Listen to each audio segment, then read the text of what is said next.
I'm pleased to bring in now criminal defense attorney Dwayne Cates and former Ohio Congressman Bob McEwen. Welcome in, gentlemen, to the program. So Senator Johnson has obtained a copy of Fauci's government phone. I talked to him earlier today. He says we don't want to reveal anything yet, but I would think, and I'll start with you, Dwayne, that this is very problematic. And if I was representing Dr. Fauci, I would think that there could be potential for some serious exposure. Talk us through what you believe could be on that phone and could lead him to more legal issues. He's clearly in trouble with the phone. I mean, I've looked at thousands of phone extractions. I mean, they're thousands of pages long. And the things that your phone captures that you don't realize it captures, and things it saves, even if you delete things, those things don't go away. They're still in the memory of that phone. So they'll have a forensic expert download that phone, and they'll go through it piece by piece. And I think it's going to back up a lot of what the diary said. Okay, I think there's bound to be emails and text messages to people that are going to be very damning to Dr. Fauci. Bob, it's now in the hands of the DOJ, the criminal contempt of, not criminal, but the contempt of Congress, and whether or not it goes to a criminal referral and where it goes is, as I said, in the DOJ's hand. But the bigger picture is, it does seem like there's a chance he may skate with the pardon and the pleading of the Fifth, but all the states are saying, wait, not so fast. The pardon doesn't rely on state charges. You've got Florida with a subpoena out. You've got 3 other states, Louisiana, Alabama, and Oklahoma, all looking into this. You're exactly right, but traditionally it's always been that contempt of Congress is never enforced. They only did it because of Steve Bannon, the people around Donald Trump. So the idea that the Justice Department would enforce it here is probably unlikely, but as you mentioned, the states have also some things that, there's 2 philosophies. Either you think government should tell people what to do, or you believe that people should tell government what to do. And during this COVID fight, you could see that there were people like Dr. Fauci who would constantly turn the dial tighter and tighter and tighter to tell people where they can go to church, how close they can stand, whether or not they can see their grandchildren, whether or not they can go to the hospital. All of these things that he knew at the time and we now see in his record, it was untrue. And this country deserves an accounting.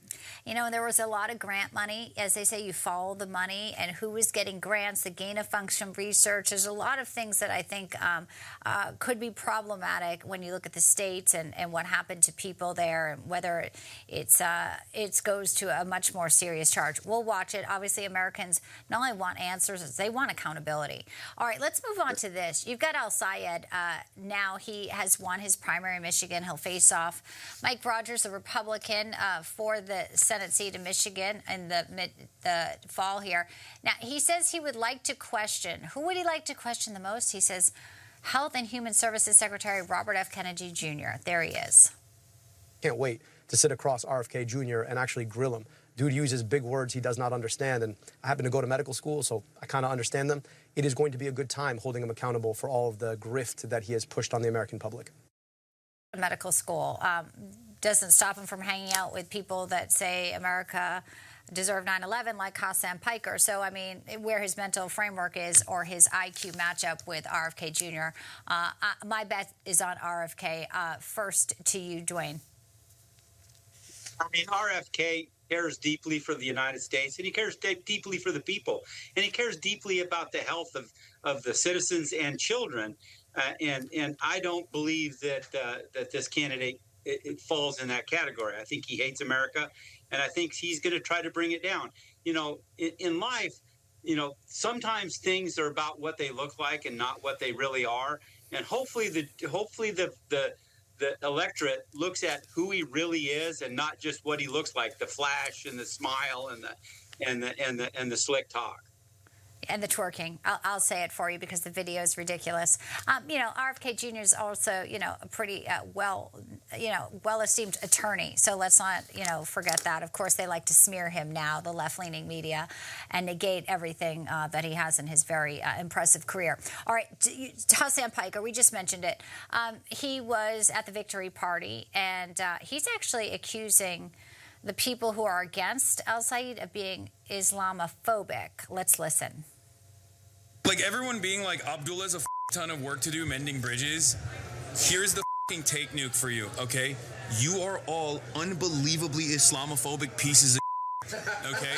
You literally called the dude a terrorist for months on end and like called him a sexist, misogynist, terrorist, bad candidate, and now you're gonna sit there and be like, well, you know, you really got to come to me now. Like, what are you talking about? Do you want to win or not? Lock the in, okay? Lock the in. Well, you know, some of his, campaign is pretty clear. He does want to stop all funding to Israel. There's also, Bob, some cases in Michigan that are connected to ISIS. So you do have to wonder why he's hanging around with a guy who has such a fondness for the people who carried out 9/11, saying it was America's fault. Now, even James Carville said, if Piker becomes a force in the Democrat Party, I'm out of here. That, I think, is saying something. Well, and when you campaign, you take the most important things that you care about when you're running for office. And he never made a public address, but what he didn't express is contempt for Jews in general and for the state of Israel in particular. In fact, his major attack against his Democrat opponent was that she had been supported by members of the Jewish faith in America. And so this is a man who supports the whole idea of democratic socialism, which is to do away with the U.S. Constitution, to do away with the checks and balances that come from Article 3 of the Supreme Court, which they want to abolish, Article 2, which is the president, which they want to abolish, the Supreme Court, or the Senate, which they want to abolish. They want to have one Politburo, just as they did in Moscow. And this man is running for Congress and running for the U.S. Senate. If Michigan elects people like this, our country is in very, very severe trouble. Yeah, and I think our country is full of people of all different faiths and faith walks, and we're built on immigrants. We are a melting pot. So, I mean, that's really taking it, I think, a little bit into a way of kind of deflecting of some of the comments that have been made. Dwayne Cates, Bob McEwen, thank you so much. Great to see you both. Thank you.